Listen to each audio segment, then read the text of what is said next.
From Militia Hall on the campus of the National Guard Professional Education Center, this is the Leadership Minutes. Our guest for today's podcast is Chaplain Colonel Larry Bazer, Deputy Director of the National Guard Bureau's Office of Chaplains. I'm Sergeant First Class Jim Houston. Hosting today's podcast is the Commander of the Professional Education Center, Colonel Leland Blanchard. Welcome to our podcast from the Professional Education Center. I'm the host, the 17th Commander of the Professional Education Center, Colonel Leland Blanchard. While we have a variety of topics that we cover, we tend to focus on leadership and how to improve our organizations, and more specifically, how to get after helping our soldiers and civilians improve and reach their highest potential. Today, we're honored to have Chaplain Larry Bazer with us. Chaplain Bazer is the Deputy Director of the National Guard Bureau's Office of Chaplains, as well as dual-hatted as the Senior Army Guard Chaplain. Thank you very much for joining us. We're happy to have you with us. And why don't you start off by telling us a little bit about yourself? Well, first of all, thank you so much, Colonel Blanchard, for the opportunity to be here, to be with your incredible staff, especially your chaplain staff. It's a real honor for me and my Sergeant Major Courts to come out here and to see PEC. I have to say one part, I've always sort of been the participant, sort of like, okay, I'm here, but to see really from the ground up is amazing. So I really want to commend you and your entire team for what you're doing here for our National Guard. It's really great. Thank you. So it's really been wonderful to be here. So I am this dual-hatted position. I am the Deputy Director for the Joint Chaplain's Office, which means that our office then fits under the Chief of the National Guard Bureau, General Hokinson's sort of staff. There we oversee domestic operations events and state partnership program and policy for the National Guard Bureau. So we sort of coordinate and collaborate with all our Title X COCOM worlds and help bring that, what's going on, or for emergencies to the 54. That's my joint hat.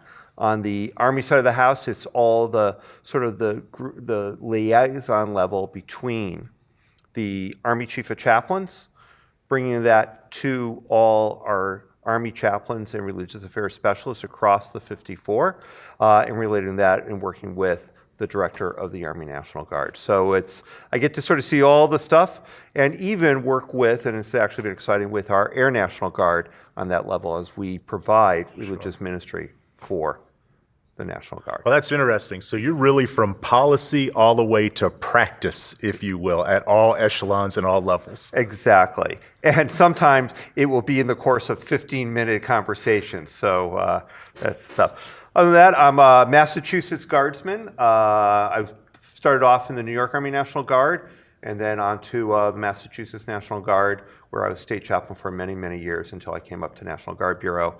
The weird thing I always say, and it's all about experiential events, on September 11th, 2001, I was with the New York Guard and was called up and at Ground Zero, on Ground Zero. Wow.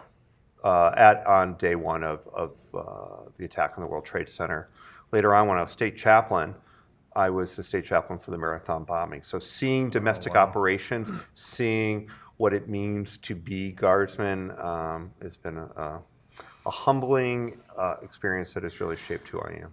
So that's interesting. So 9/11, and then of course the Marathon bombing. So that offers you some unique insights. So I think, one of the things that we often talk about is we tend to focus on the stuff that's going to happen somewhere else, right? And a lot of times we talk about leadership maybe overseas or in combat. But one of those challenges is, as a chaplain, all of a sudden you're faced with, it's not somebody else. We're on site. These are our fellow citizens. These are our fellow Americans. And so there's that duality that person that's out there responding is also a citizen. So they're kind of doubly impacted. And what was your experience, that role as the chaplain, and just engaging, because it's also your fellow citizens that in that moment. So how did you kind of balance that between, hey, I've got a job to do, but this is my community as well? Right. So it is actually a great question. I think one of the things that's unique about our chaplain corps, most National Guard chaplains are also civilian clergy. So they're very much in the community. They're working with their people. And then, as I say, at some point they're stepping off the pulpit, they're working a hospital chaplaincy, teaching, step into a phone booth, and out pops a National Guard Army chaplain. And that role of being able to do that. So we're really the ones, we serve those who serve. And it is a part that I think because we're in both worlds, we're able to understand and not just sympathize, but empathize, to walk with our service members who are going through these challenges of both being civilian and being soldier. And to give them strength to be able to be the ones that are able to listen to them. So it's important that I think units have a chaplain, that they understand who their chaplains are. It helps the senior leaders, both for the officer and the NCOs, to know that who their chaplain is. How can they utilize their chaplain to, we used to say we're always the force multiplier, which is great in a combat type thing.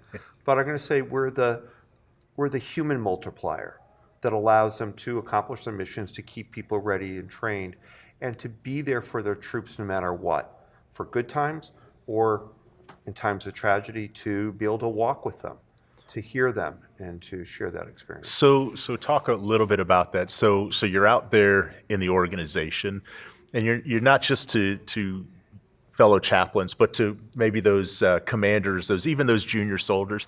Talk a little bit about the role of what the chaplain does, because as we've talked a little bit about, it's not just during drill weekend, it's not just during AT. Talk a little bit about how commanders can leverage, and soldiers really can leverage our chaplains, and then some of those things that maybe we aren't thinking about that you're doing. So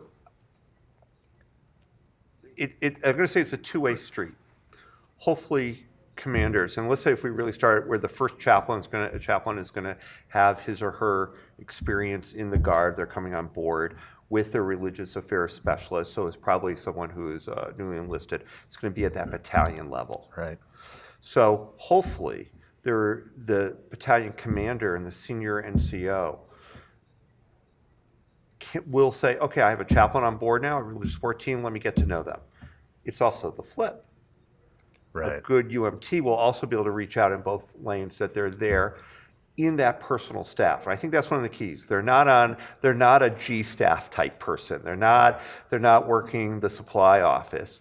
They're in this personal staff that that you can count on, that is also going to be the So hopefully that starts. One of the things we talked about, and I actually been thinking a lot about it, it's also for that S1, S2, I was actually using G, but S1, S2 staff, the first sergeant who's going to say, okay, let me get to know these folks so I know what they can really do. That's right. At the lieutenant level, at the captain level.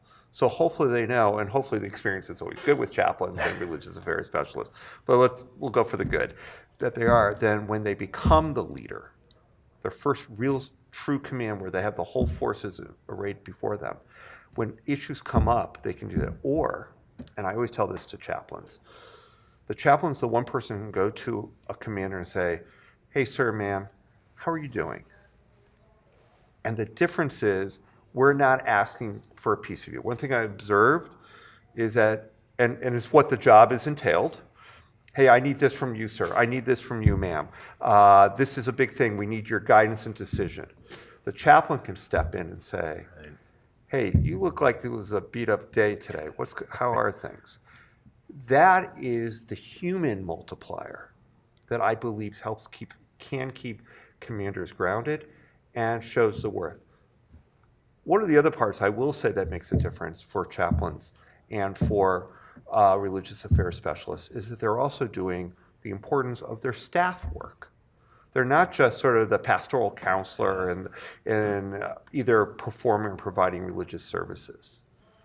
They're there to also be the staff officer, which means, and when doing the ruck march with the troops, being at the battle staff meeting, taking part as an active participant. Because what it shows down the road is, hey, I can really count on this person. They've seen me at my good, And now when I need them because I'm not so good, this is a person I can count on. That's just for me. The last bit, and I think this is most special for chaplains. So I'm sort of unique. I am the senior ranking Jewish chaplain for the National Guard. I'm also actually, because I've been around a very long time, I'm actually senior ranking Jewish chaplain for the entire armed forces by data rank. Awesome. My big claim to fame, I'm the first chaplain in the Massachusetts National Guard since 1636, because I never had anyone beforehand. So I'm a Jewish chaplain, but I'm a chaplain for all, no matter what their faith group is or not of faith. That's the uniqueness of a chaplain. We're there for all people of all faiths or not of faith. I only perform Jewish services, but I'm there to provide for Catholic, Muslim, a Protestant, Hindu, those seeking religious accommodation. And I think that's the beautiful role, the very special role that chaplains perform within a unit.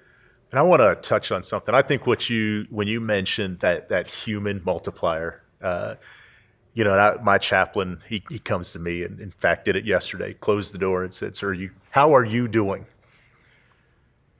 I think that is so powerful, particularly when it's done in a sense where the commander allows the rest of his staff to know, hey, this is a people business. We're about humans. We're not infallible. We all need somebody to check on us, right? And I don't need you to power through. I don't need my S3 to power through without any assistance. And it's okay to take, even if it's momentarily, to take a knee and kind of do that mental health check. But I got to ask you, now, so I've been around for a while, like you. I've been around for a few days. So I know the answer to this, but who checks on the checker? So how does the chaplain, when I was a battalion commander, I used to ask all the time, hey, chaplain, who's checking on you? Because we're all dumping our baggage on you. But talk a little bit about that. Who's checking on the chaplain? So where is our self-care? That's right. So actually, one of the things, there's a number of, actually where I'm working at National Guard Bureau, a number of the directors will say, hey, chaplain, how are you doing? And it is really great. And there are times when I've struggled, okay, how do I handle this situation where this came up, that I felt comfortable enough going to a senior leader and saying, help me here. So I think that's an important part, is being humble enough. And I try to be my best. My wife keeps me in check. But the reality is to be able to open yourself up.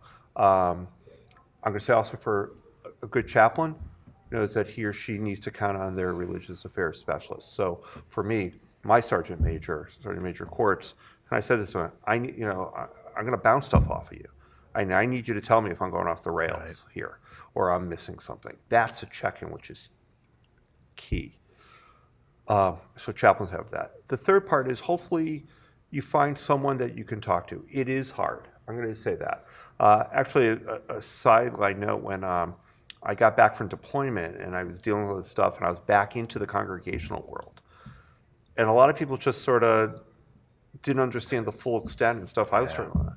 I actually organized a chaplain support group for chaplains, leaderless, just so that we could be able to share within our own, so we could rely on text or scripture to be able to do it. So the key is you can't do it alone. And even chaplains who we are there for the human factor for our service members, we have to remember that we are also human. And it's that part. The last bit, prayer for me, talking to the divine, and having a heart that can hear. Yeah, I think that, so again, I'm fascinated. And I always say this is a people business, right? At the end of the day, you can have all the tanks, you can have all the bombs, you can have all the guns, you can have all that. But if you don't have the right people doing the right things at the right time.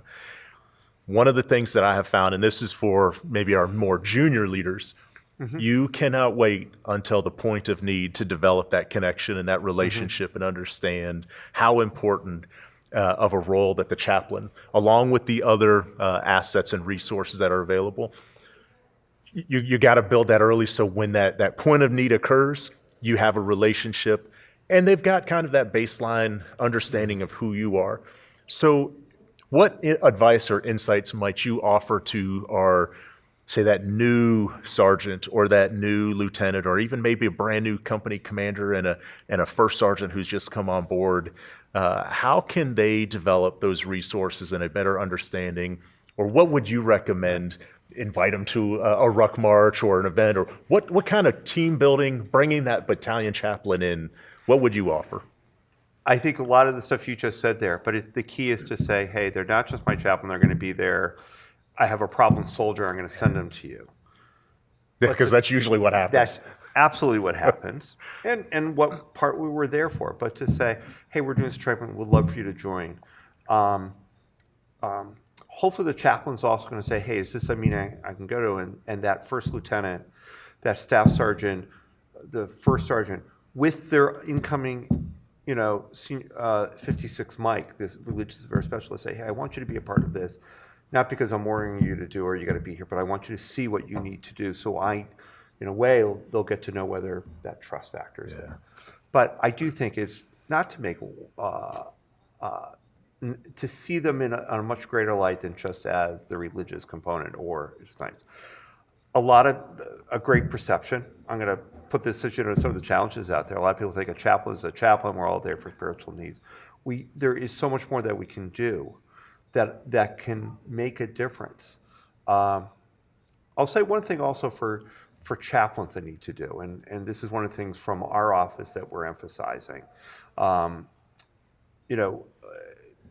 Getting retraining into the war fight, realizing this is part of our Army mission, into helping what we do as chaplains within the greater operational level.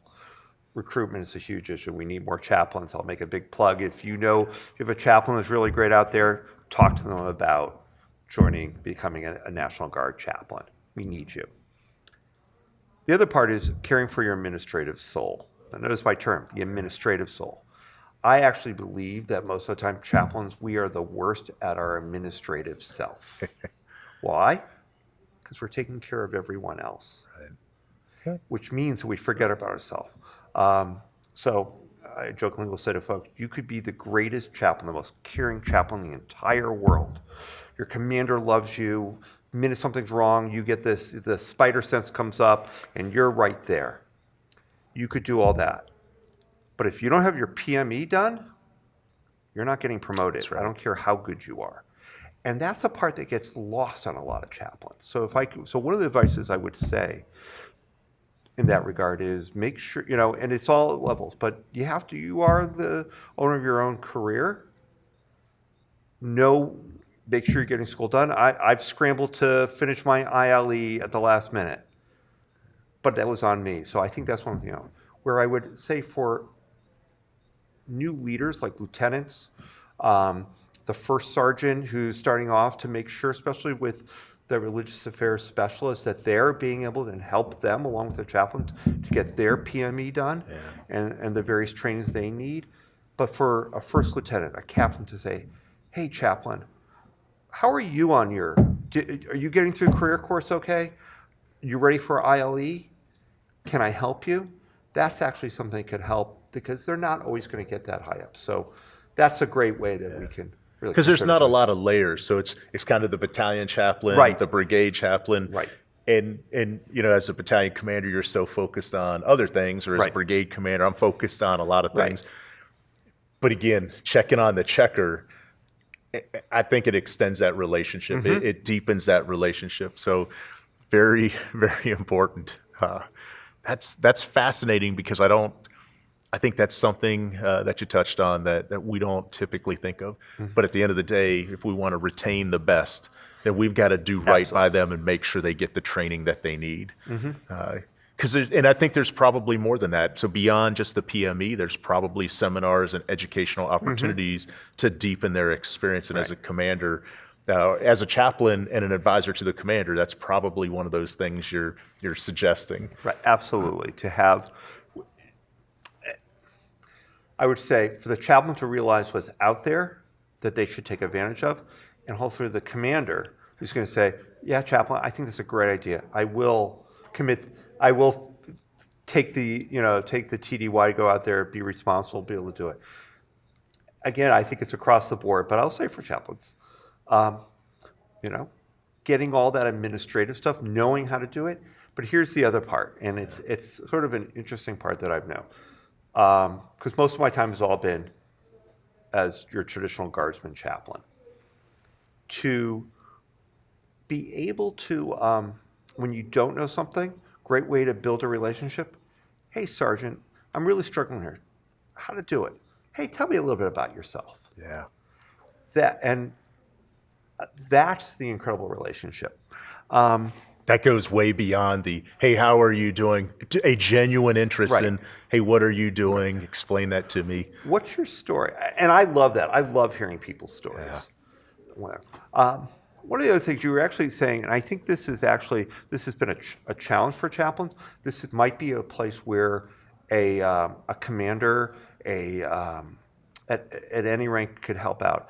For our traditional guardsmen chaplains, who are, let's say, have a church, a synagogue, stuff, there's always, I would say, the battle between their congregational life, Yes. their military life, and family life. Obviously, what comes first is your family. Congregations can be very needy of time. Some are fantastic on allowing it. Others, it's a strain. And I've struggled this at times, being able to do this. Many times that if a commander comes in and says, I just want to thank you, and this has happened to me, I want to thank you, the congregation, for allowing your rabbi, your priest, your minister to come and serve our nation in these times of need. I know it's, you love them, we love them, but we want to thank you. Sometimes those reminders help it. The other part, and I would say this for chaplains and going out there in communities, and what they learn here is, if they come to PEC, they're here for a training or whatever, they pick up some great stuff. To not just sort of keep that in their military world and say, hey, I just came from this military training, we talked about this issue. I want to relate this to how this is going to affect my church, my synagogue, my mosque, my civilian work. By doing that, I also think it allows them to connect. One of my colleagues who just came into the Guard about 2 years ago was mobilized to his state for the COVID-19 response back east, then capital response through the inaugural, all that. He told the story that when he was presenting to his congregation that he was going to be joining the Guard and everything, and of course one congregant raised their hand and said, well, what happens if he gets deployed? And the president of the congregation said, well, I guess that's how we serve our nation too. Yeah, that's awesome. By having that, by bringing it all together, helps strengthen us all. And ultimately, it strengthens our nation. Yeah, that's fantastic. And I think that is a great idea. And it doesn't, having that commander or having that senior leader from the unit go and say thank you, we don't do that enough, right? Again, so we typically think of employers as the education system or the police department, but to go to the congregation, which is the employer of our chaplains, that's a fantastic idea. I'm disappointed, quite frankly, that I didn't think about that a few years ago. But that brings me to another question then, because a lot of our soldiers are police officers, right? Or they're teachers, or they work at the supermarket, wherever they work. But there's a difference between their duties that they do Monday through Friday, and then what they're doing on a weekend. That maybe they're an infantry company commander. Right. Your side is a little bit different. Right. Most of our prime time is weekends. Yes, and so that's interesting to me because I don't know. So there's got to be a challenge with the balance, right? So when that balance between people don't stop having issues. So if you're at drill, the congregation still, challenged. Someone's fallen ill. We have soldiers who you may, as the chaplain, you may be their sole source of that intervention or that connection, right? And so what insights or what are some of those challenges with balancing my duties as leading a congregation in the civilian world and the congregation, the flock that I have at the battalion? So, number one, it's about relationship and communication. and being as upfront as possible with both. So usually when someone wants to become a chaplain, we're talking about how do you deal with your congregation, your work. I usually say, first and foremost, so I'll put myself actually, I'm an observant Jewish person, rabbi. So I never drilled on Saturday. Now, if God forbid there is a real major emergency or something like else, those are different circumstances. But I never drilled on a major Jewish holiday, and I wouldn't drill on a Saturday. The relationship part on that was with my commander saying, hey, here's what it's going to look like. Something happens, obviously call emergency. But it's my responsibility to make up the rest of the drill weekend in another capacity. The neat part is most guard units, there's full-time staff working all the time during Monday through Friday. Right. Not all units within a battalion or a brigade are drilling on the same first weekend of the month or second. Sure. They're scattered throughout. Great opportunity for the chaplain to visit another unit to make up their drill. The other part for the congregation is when I say, listen, someone dies, God forbid, there's my first priority. Hopefully, please schedule stuff well in advance if it's a drill weekend so we can work stuff out. And I was able to do the balance, but it was the communication, hey, I'm here, but this is a holiday, or I have this wedding. Funerals in the Jewish tradition, we would take place as soon as possible. So I couldn't predict, person died on a Monday, next Tuesday will be the funeral. It's usually, if a person died on a Friday, Sunday's the burial. It's drill weekend. Now, have I done the funeral in the morning and in the afternoon? I stepped into that phone booth and out comes Chaplain Bazer, yes. Right. Have I gone to drill during the day and then Sunday evening there's a program and I'm there in uniform? Yes. You have to know your congregation. So I do think it's the communication piece that is able to work it out. In my personal experience of all my years I'm in over 32 years, fully as a chaplain operating since 1999. In the guard level as reserve component, sure. Reserves before that and stuff. I've never had a problem with the commander because I've been upfront with the commander. Some might have questioned, hey, what does this mean? I do think it's up to the chaplain to then prove themselves, and I use that word purposely. They have to show, yeah, I get this ability, but I also have to hold my own weight. Right. Sure.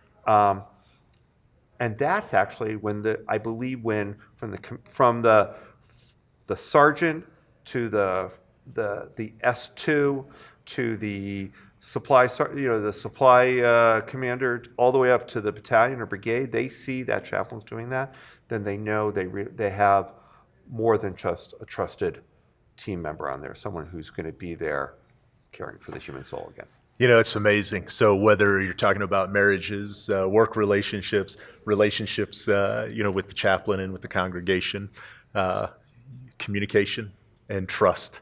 Mm-hmm. It doesn't change whatever right. walk you're walking in life. Right. Amazing how powerful that is. Now let me ask you as we prepare to close up, if you could go back in time, to play the magical game, if you will, right. If you could go back and talk to yourself as you are just starting this journey, what advice or wisdom would you relay back to yourself that you wish maybe someone had told you? And conversely, what would you offer to your first commander?